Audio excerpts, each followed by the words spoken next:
Les damos la bienvenida al podcast Informar es Cuidar. Mi nombre es Telma Quiroz y en este espacio hemos traído diferentes temáticas en torno a la educación sexual integral con maestros, padres, madres, cuidadores que han tenido experiencias o vivencias que consideramos importante traer al espacio para que les puedan ayudar o colaborar en el crecimiento de los seres humanos desde la niñez hasta la adolescencia. Esperamos nos puedan acompañar durante esta temporada y que sea de su agrado. Hola, les damos la bienvenida al podcast Informar es Cuidar. Mi nombre es Telma Quiroz y el día de hoy hablaremos acerca de la sexualidad con enfoque interseccional. Y ustedes se preguntarán qué es la interseccionalidad. Y en realidad son un conjunto de acciones individuales como por ejemplo la raza, etnia, estatus económicos, género, que nos atraviesan como individuos y es importante reconocer de qué forma esto afecta nuestra sexualidad. Para ello tengo a Berta Marín, quien es trabajadora social, es originaria de Trujillo, Colón, pero también ha trabajado en diversos movimientos en contra de la prevención de violencia a favor de mujeres y niños. Con ustedes, Berta, un placer que nos estés acompañando. Mucho gusto, encantada de estar aquí con ustedes. Buiti Binafi, Onzungubey. Bueno, el saludo que les acabo de hacer es en mi lengua materna, el garífuna, y ya como bien lo mencionabas, mi nombre es Berta Marín, originaria de Trujillo, soy voluntaria en la colectiva Nosotras la Preferimos en CIA y actualmente estoy trabajando en WeLead con el componente de migración. Sí. Muchísimas gracias, Berta, por estar aquí acompañándonos. También tengo entendido que luchas para la reconstrucción de lo que sería una identidad cultural, ¿no? Sí, correcto. Bueno, la identidad cultural es algo que he venido como trabajando, ¿no? Desde mis diversos espacios, porque se habla en el país de que, bueno, en el caso de los pueblos originarios y garífunas del país, que nuestra identidad se está perdiendo, pero realmente no está perdida porque sí está ahí, existe. Nuestras abuelas, por ejemplo, en esa nueva generación, cómo nos transmiten los conocimientos, pero ¿qué ha pasado, no? Las estructuras sociales de poder que siempre nos obligan, ¿no?, a adaptarnos y no ellas a adaptarse a nosotros. Entonces, vaya, por ejemplo, para darte algo así como bien sencillo, que nos dicen que tenemos que aprender inglés, ¿no? En vez de nuestra lengua, de aprender nuestra lengua materna como primer punto. ¿Y esto qué pasa? O sea, claro, estás cediendo, ¿no?, ante la presión y ya pasa tu lengua materna a un segundo plano y tienes que aculturizarte prácticamente. Entonces, la reconstrucción de la identidad cultural es como esa apuesta, ¿no?, a retomar todas nuestras prácticas culturales que hacen parte de nuestra historia como pueblos originarios en el país. Excelente, muchísimas gracias, Berta. También eres defensora y luchadora en contra del racismo a nivel nacional y gracias de verdad una vez más por estarnos acompañando. Gracias. Y debido a que vamos a hablar acerca de interseccionalidad, yo sí te quisiera preguntar en dónde nace el término de interseccionalidad. Es una historia bastante compleja, interesante. La interseccionalidad, bueno, este es un término que ha tomado mucha fuerza y mucho auge, ¿no?, en el movimiento, en los diferentes movimientos de mujeres alrededor del mundo, pero sí debemos de remontarnos a esos orígenes y este término se le debe a las mujeres del movimiento feminista, ¿verdad?, feminismo negro en Estados Unidos.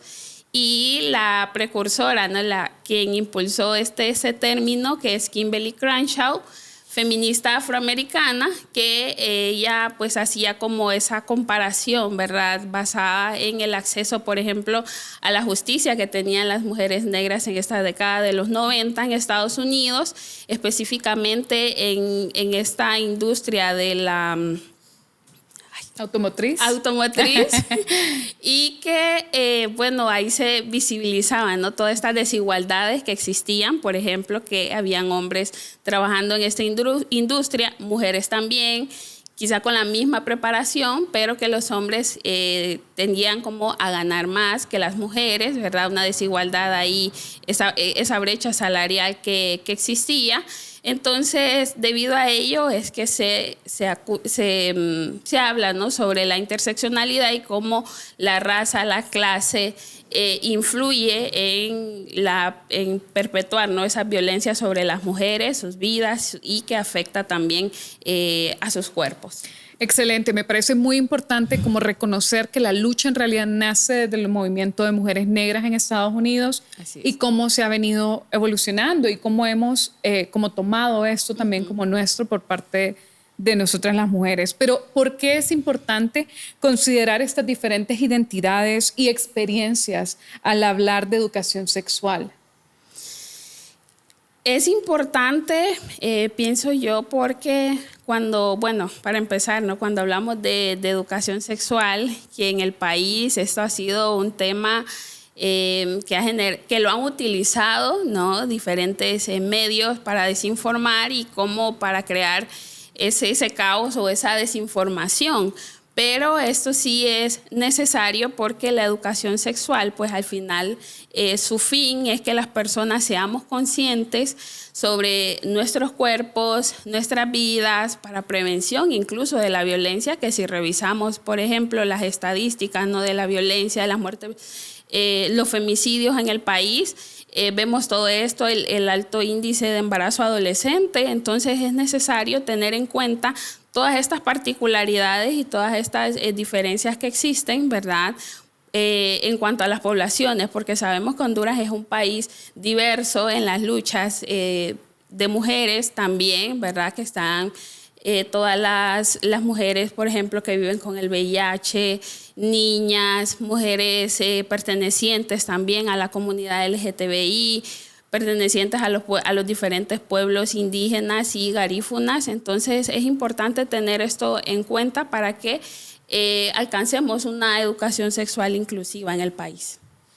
Excelente. Remontándome un poquito a lo que estabas mencionando con esto de las personas con discapacidad, también que llevan como el VIH y esto, ¿qué crees que sería necesario cambiar dentro de la educación sexual para que pueda ser tanto accesible como diversa? ¿Qué consideras que debería de cambiar? Bueno, para empezar, la educación es la llave, ¿no?, para esa transformación social que existe en el país. Y sí es importante tener también en cuenta de que esto va de la mano.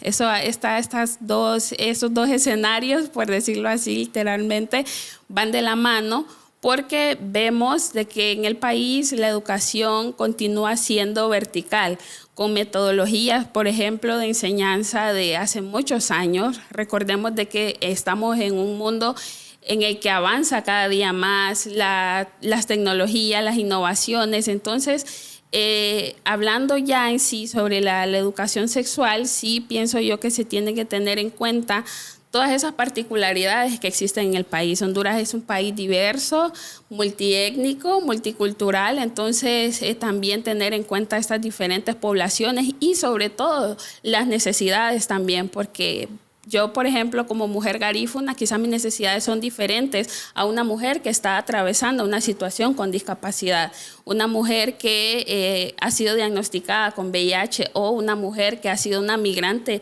desplazada, ¿no?, o por violencia, por otro tipo de situaciones. Entonces, tener en cuenta todas estas particularidades al momento de plantear, por ejemplo, estas estrategias, ¿no?, para la enseñanza o la transmisión de estos conocimientos sobre educación sexual e integral.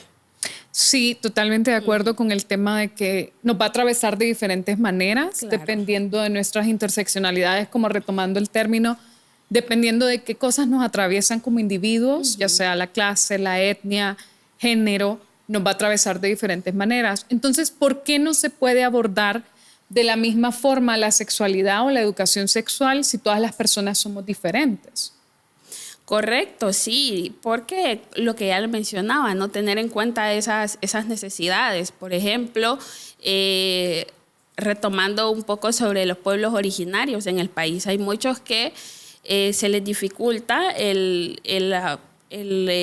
transmitir sus conocimientos o recibirlos en español. ¿Por qué no crear todos estos espacios en las lenguas maternas, por ejemplo?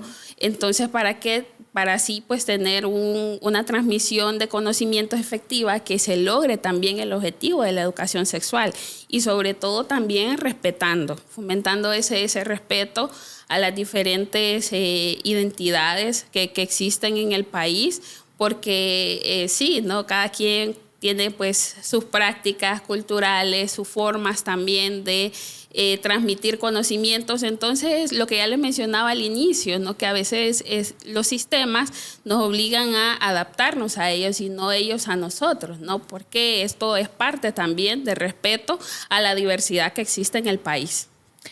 Me llama mucho la atención cuando nos comentas acerca que obviamente la educación en su mayoría en Honduras pues es en idioma español, pero claro. ¿Qué sucede con las etnias cuya madre, habla no es el español, pero que se tienen que adaptar a estos procesos? ¿Qué pasa? ¿Les toca a ustedes crear sus propios manuales o qué procede? Bueno, de hecho que la creación, por ejemplo, de manuales o la traducción de documentos ha sido poca. Eso pues siempre es una como de mis críticas muy personales, que la producción científica o de conocimiento en el país muchas veces se centraliza y está orientada hacia una sola línea, o sea, o aprendes o mira qué hacer, ¿verdad? Pero no está como ese proceso, ¿no? de adaptación y de ver cómo podemos llegar a estas comunidades, ¿verdad? Y entonces eso sí se complica un poco, sí hay traducción de algunos documentos, pero vaya, por ejemplo, en el caso de educación sexual, de temas orientados en esta línea, como por ejemplo la prevención del embarazo adolescente, el tema de menstruación, son productos que no están, ¿no? en el idioma, ¿verdad? Que se habla dentro de las comunidades, o está como bien centralizado, hay personas que no tienen acceso, por ejemplo, al internet. Entonces, ¿cómo hacemos llegar también esta información hasta ahí? Y creo que ese es uno de los retos y desafíos que nos quedan a las organizaciones, a quienes promovemos todos estos temas que son necesarios, porque la problemática está, la información también, pero no está, digamos, adaptada al contexto, por decir algo. Sí, no se está tomando en cuenta definitivamente el tema de las interseccionalidades, claro, cuando hablamos de raza y de idioma también, claro, porque no se está traduciendo. Considera, Berta, ya hablando un poco acerca del racismo que también atraviesa, el tema de que no se incluya este tipo de traducciones a las etnias, en este caso, ¿se considera racista? ¿O cómo lo ven ustedes? Claro, es algo racista y clasista, y hablando también, incluyendo, por ejemplo, a las personas que tienen alguna discapacidad visual, auditiva, cómo nos reinventamos, ¿no? Para transmitir estos conocimientos, que al final pues ese es el objetivo. Y claro que sí, desde luego, sí es una situación muy racista porque, vaya, por ejemplo, yo soy egresada de la Escuela Normal Mixta de Trujillo y yo recuerdo de que, por ejemplo, con estas evaluaciones, ¿no? que se hacen en los diferentes centros educativos, que quien no cumplía con la nota mínima tenía que ser eliminado. Y había muchas personas pertenecientes a diferentes pueblos originarios del país, incluyendo garífunas, que no hablaban el español. Y muchas veces me tocaba traducir lo que mis compañeras querían exponer. Pero el problema era ya cuando llegábamos a las prácticas profesionales, que ahí ya cada quien, ¿no? tenía que defenderse y esa era la complejidad que existía, porque no podían comunicarse en español, sino que en su lengua materna. Entonces también eso se convertía en una barrera, porque ya los calificaban mal y ya los eliminaban, no por falta de capacidad, sino por esa falta que existe de adaptarse al sistema. Y en Honduras siempre se habla y se dice que no es un país racista, pero sí lo es. Por ejemplo, en nuestro acceso a la salud, las mujeres, en este caso, que es bien limitada, está llena de prejuicios, cómo hipersexualizan también nuestros cuerpos como mujeres negras, cómo nos exotifican también, que nos ven así. Y a mí siempre me hacen, por ejemplo, comentarios ¿de dónde sos? Nunca he estado con una mujer negra. Entonces, para mí eso es algo como bien chocante y a la vez bien cansado, porque yo digo, hay mucho que hacer aún en la reeducación de la población. Aunque los discursos escuchemos de que no, que es un país incluyente, pero realmente que no es así. Por ejemplo, las personas con discapacidad, yo me fijo aquí en las ciudades, ¿no? Y Tegucigalpa, para ser más específica, en las aceras, que no hay acceso, por ejemplo, están todas las personas ahí, o sea, vendiendo, y ya el paso se obstruye. Entonces yo imagino, o sea, si para mí se me hace complejo caminar aquí, no me imagino una persona con discapacidad. Entonces todas estas interseccionalidades al final terminan, ¿no?, replicando la violencia y perpetuándola también, volviendo, por ejemplo, al tema de nuestro acceso a la salud, cómo viven las mujeres, por ejemplo, la violencia obstétrica al momento de dar a luz, que algunas pues me han dicho, ¿no?, en pláticas, pues el doctor me dijo de que tenía que aguantar, porque las negras son calientes, entonces que tienen que aguantar el parto. Entonces yo digo, esto es algo súper violento, pero también, ¿no?, cuando no hay suficiente información de cómo defender tus derechos, porque esto es una violencia obstétrica, esto es denunciable, pero no se sabe, entonces porque también ya lo hemos normalizado.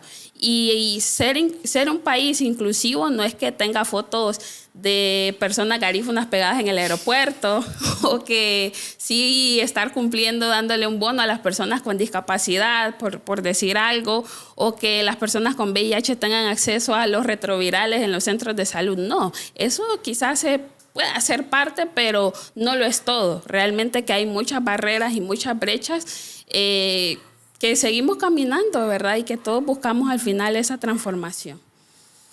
Muchísimas gracias, Berta. También, si te quisiera preguntar, ¿qué consejo le darías a los padres, madres, cuidadores para poder tener diálogos más abiertos y con mucha honestidad dentro de los hogares en torno a la sexualidad? Es bastante complicado porque, como ya lo he venido mencionando, estamos en un sistema en el que hace todo lo posible porque no existe educación sexual. Porque cuando le preguntas a alguien qué pensás de la educación sexual, inmediatamente piensan de que les vas a enseñar a sus hijos cómo tener sexo o cosas así, o que es pornografía.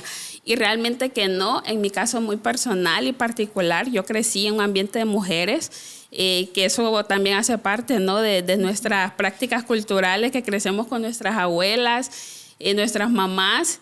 Y bueno, en mi familia muy abiertos realmente con los temas de educación sexual, porque esto inicia en el hogar desde que los niños están muy pequeños. Yo recuerdo que una vez llegué a la casa y le dije a mi abuela, fíjese que pinté las partes del cuerpo, y me dijo, ok, enséñamelo. Entonces se lo enseñé y me dijo, y me fue señalando qué partes del cuerpo eran y que yo le dijera el nombre.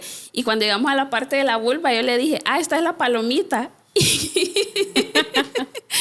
Y ella me dijo, eso no se llama así, esto se llama vulva. Entonces empezó a darme toda una clase y me dijo, esta parte es muy delicada, nadie más la puede ver, la puede tocar si no sos vos. Si en el kinder, yo estaba bien pequeña, de 5 años, si en el kinder te dicen levántate la falda y bajate el panty, no lo tenés que hacer porque te quieren hacer un daño, esto es algo malo.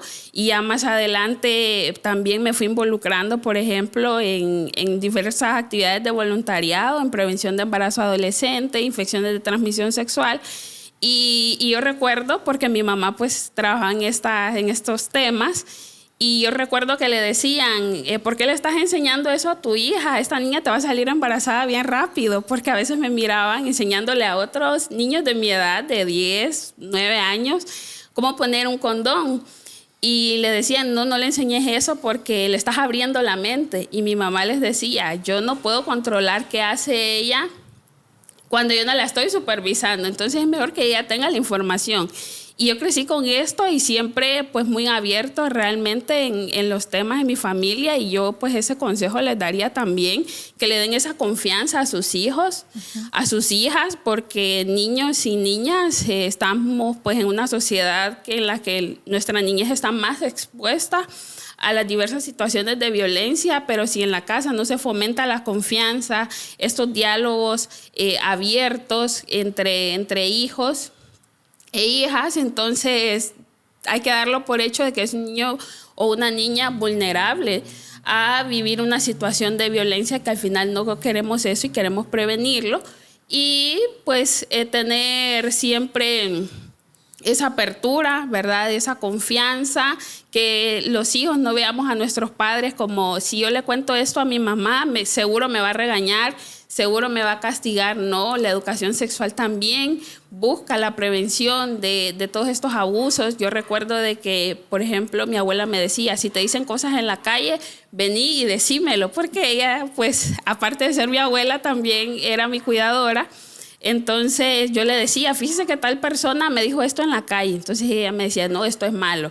Entonces ya ahí me fui dando cuenta de que no son piropos, por ejemplo, que los hombres le dicen a una niña de 10, 11 años que va caminando en la calle, sino que esto es acoso. Entonces ella me decía, esto es peligroso, entonces evita pasar por ahí, porque si este hombre no es capaz de controlar su lengua, cualquier cosa te puede hacer. Entonces yo crecí con esto y realmente que no es malo. Y que siempre iba también a la iglesia con mi mamá, y igual también le decía, no, hermana, mire que la niña no puede estar en esos temas, usted no le enseñe eso, que mire, que aquí, que por allá. Y no, mi mamá siempre muy abierta, entonces una cosa no afectó a la otra. Y eso es lo que se tiene que hacer, no caer en esa desinformación, los padres informarse. Ahora hay más acceso al internet. Buscar información de fuentes confiables sobre diversos temas. En Honduras hay muchas organizaciones, ¿verdad?, que trabajan en temas de educación sexual, y acercarse, buscar información oportuna. Uh-huh.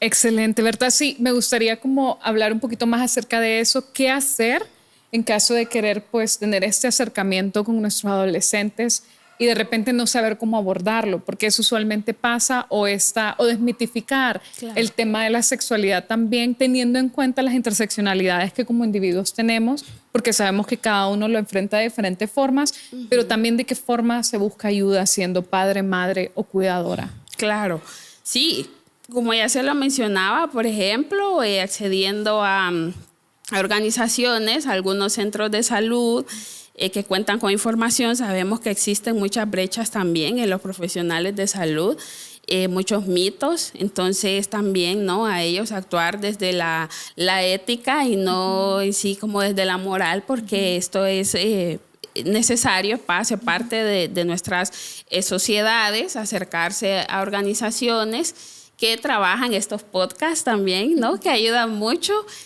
a informarse y pues a llevar pues todo esto de la mejor manera, siempre buscando ese bienestar. Uh-huh. Excelente. Y ya solo para finalizar, Berta, sí me gustaría que con tus palabras, para como desmitificar esta idea de la sexualidad con enfoque interseccional, nos contaras qué significa esto, como qué es la sexualidad con este enfoque interseccional en tus propias palabras. Ok. Bueno, es reconocer, ¿verdad?, que existen diferencias, reconocer también, y esto nos llama como al autoanálisis de cómo abordamos el tema de la sexualidad o de la educación sexual, y cómo reinventarnos para adaptarnos a las diferentes poblaciones que ya pues antes hemos venido abordando a lo largo de este podcast, buscando siempre ese bienestar, ¿no?, el acceso a la información confiable para tener una vida de calidad y de salud, reconociendo de que cada una tiene unas necesidades diferentes, pero cómo integramos todo esto para al final que todas las personas tengan el igual acceso e igual oportunidad también. Ahorita que hablabas acerca de poder integrar todo esto, no sé si nos quisieras compartir alguna anécdota personal, porque sabemos que tenés pues todo un legado y una trayectoria trabajando a favor de los derechos, siendo también como reivindicando este derecho a las tierras ancestrales, siempre enfocado en el tema de la sexualidad con interseccionalidad. ¿Alguna anécdota que nos quisieras compartir? Bueno, sí tengo varias.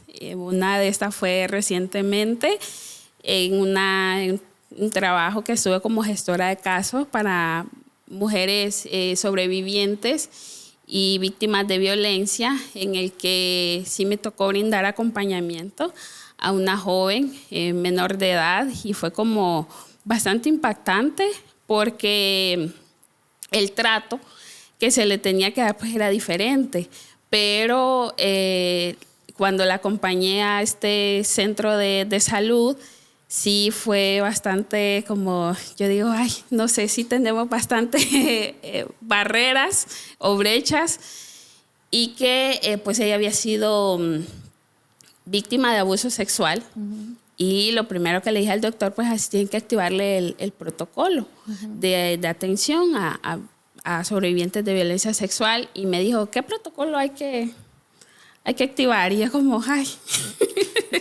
Increíble. Fue sí, bastante complicado, porque digo, ¿cómo estamos? ¿En manos de quién está nuestra salud? Para empezar, y el trato fue bien feo, porque digo, ¿será que esta niña quiere abortar? Eso es lo que quiere hacer, y que no sé qué, y ¿por qué tenemos que darle PAES? Y eso es abortivo, todos los mitos que existen. Entonces también, ¿no? Es como que estamos dando 2 pasos hacia adelante y retrocediendo 10, porque también no se manejan todos estos mitos, y pues la chica pertenecía a un pueblo originario también, y la discriminación, toda la parte tan despectiva con la que se le miraba, y es que ustedes, y que quieren que uno las atienda, y que aquí, que por allá, y que quieren venirla a cambiar todo el horario, yo tengo demasiadas cosas que hacer, y yo viendo que le estaba dando prioridad a otras mujeres. Ella venía pues de otro departamento, estaba internada en un hogar materno, y no brindarle todo este acompañamiento, y hasta que le dije al doctor, mire, lo que usted está haciendo para empezar es un acto racista, es una discriminación, y esto puede ser sujeto de denuncia que le puede costar incluso hasta su profesión. Y ahí fue como que medio cambió el trato, pero sí, o sea, muy fuerte. Entonces, y yo, o sea, no solo con él, yo que la estaba acompañando, la estaba tratando así, pero como estaba tratando mal también a otras mujeres, y dándole prioridad a las que él usualmente atendía en su clínica. Sí, no, bien terrible, y sí, hay muchas cosas que cambiar, mucho camino que recorrer aún. Porque esto es toda una estructura, ¿no? Que todos tenemos responsabilidad, no todo puede hacerlo la sociedad civil, por ejemplo, sino que también el Estado, las instituciones del Estado, y también las personas, ¿no? en la comunidad. Entonces esto es un quehacer colaborativo, en el que cada uno y cada una pues aporta, ¿no? Desde sus trincheras, desde sus conocimientos y desde su quehacer. Berta, y en un mundo ideal, imaginémonos ahorita, como salgámonos un poquito de esta cruda realidad que a veces nos toca como afrontar, pero en un mundo ideal, ¿cuál hubiera sido el escenario que nos comentas con esa experiencia de esta chica de pueblo originario? ¿Cuál hubiera sido como la experiencia en un mundo ideal, teniendo en cuenta sus interseccionalidades? Ay. Suspiro, porque sí, creo que todos soñamos, ¿no? Con un mundo ideal, desde las diferentes realidades que nos ha tocado enfrentar, y decimos, yo tengo ganas que esto sea diferente, pero un mundo ideal, darle la atención, o sea, una atención desde el trato humano, un trato digno, ¿verdad? Respetando sus derechos, respetando sus cosmovisiones también, porque comentarte que esta chica, por ejemplo, nunca había asistido a un ginecólogo, porque desde sus prácticas culturales esto no se ve bien. Pero también, ¿no? Explicarle toda esa importancia que tiene nuestra salud, de cuidar de ella. Entonces, en un mundo ideal, darle la atención como cualquier persona, una atención humana, una atención digna, una atención especial, en el que las personas se sientan bien y se sientan cómodas. Porque, por ejemplo, las mujeres que nunca han asistido a un ginecólogo, a una revisión ginecológica, ¿cuál es el miedo que existe? Me da miedo que me mire, me va a juzgar, porque, o sea, como mujeres estamos siempre, ¿no? En esta sociedad que cada paso que damos, hasta la forma en cómo respiramos, es sujeto de crítica. Entonces creemos que es eso, pero realmente que en el ejercicio profesional no es así. Entonces también, ¿no? Toda esta parte. Y pues sí, seguimos trabajando por ese mundo ideal que soñamos. Sí, excelente. Muchísimas gracias, Berta. Creo que es importante como traer estos saberes y reconocer que sí somos individuos diferentes, que hay interseccionalidades que nos atraviesan y que debido a esto afrontamos nuestra sexualidad desde diferentes puntos de vista, pero no por eso dejamos de ser merecedores de dignidad y que somos seres humanos dignos y que, quieras o no, pues merecemos estos tratos y que están obligados los entes públicos de salud, etcétera, pues a brindarnos estas opciones para poder vivir una sexualidad más plena, teniendo en cuenta todas nuestras interseccionalidades, sin ser objetos de violencia también, porque lo que mencionabas, el tema de que hay pueblos originarios en donde esto de ir a un ginecólogo, también por el tema de economía, ¿no? El tema de pagos, porque sabemos que no siempre ir a un ginecólogo es accesible. Entonces, ¿cómo se vive también desde los pueblos originarios el poder tener estas pláticas, el poder no hacer de estas como reuniones o visitas al médico como todo un tabú, todo un protocolo, simple y sencillamente que sea algo normalizado, teniendo en cuenta las diferentes interseccionalidades de las personas? No sé si quisiera finalizar con algún mensaje para todos nuestros oyentes. Sí, me gustaría finalizar pues diciendo que nuestras luchas van para largo. Hay muchas cosas que cambiar, ¿verdad? Muchas situaciones, ¿no? para transformar y siempre voltear la mirada hacia estas poblaciones que históricamente en el país han sido vulnerabilizadas, ¿no? Desde la creación, por ejemplo, de estas políticas inclusivas en el que se plasmen, ¿no? Y también en la práctica vayan acorde a las diferentes realidades y necesidades. Y nada, muchas gracias por estar en este espacio y por esta conversación tan amena. Gracias, Berta. Esperamos que todas estas vivencias, experiencias les sirvan como para poder ver a las personas no solo como individuos, sino también con este conjunto de interseccionalidades que a veces no nos cuestionamos o no vemos porque de repente no nos atraviesan o no entendemos a cabalidad cómo funcionan, pero que sí están presentes y que de alguna u otra forma impactan en la vida de las personas día a día, más con el tema de acceso a educación sexual o simplemente a cómo se está viviendo la sexualidad con estas diferentes interseccionalidades. Esperamos les haya gustado, nos pueden dejar sus comentarios, pueden compartir, darle like y esperamos vernos en la próxima. Muchísimas gracias. Esperamos les haya gustado este episodio del podcast Informar es Cuidar, compartiendo saberes, experiencias e inclusive conocimientos. Si les gustó pueden dejar sus likes, comentarios o inclusive compartir con sus seres queridos. Hasta la próxima.